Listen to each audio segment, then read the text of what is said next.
आज दिनांक 29 जून 2026 को नर्मदा परिक्रमा में कबीर चबूतरा नामक स्थान पर हम कबीर साहब जो बांधवगढ़ से जगन्नाथपुरी जाते समय यहाँ रुके थे और चबूतरे पर बैठकर साधु संतों से सत्संग किए थे, उनके इस कबीर चबूतरे और कबीर वट वृक्ष के वहाँ पर आए हैं। कबीर इस देश की आध्यात्मिक और धार्मिक दर्शन को एक नया आयाम देते हैं।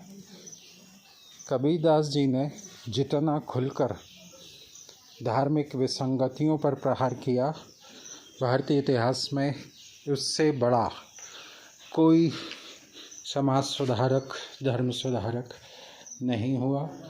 यहाँ पर कबीरदास जी के चरण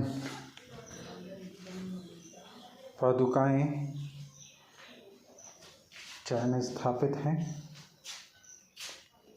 और यहाँ पर किसी समय वो अल्पकाल के लिए रुके थे।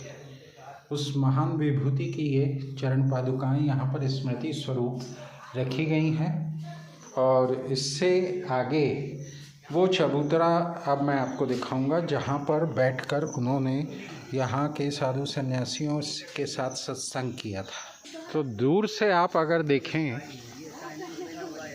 तो ये कबीर वट और कबीर चबूतरा, ये दो स्थान कबीर वट और कबीर चबूतरा जहाँ पर बैठकर उन्होंने सत्संग किया। बीच से ये दूध धारा बह रही है और इस दूध धारा के बहने के कारण हम इस स्थान को पार नहीं कर सकते। हो सकता है इसमें नर्मदा जी का अंश भी आता हो।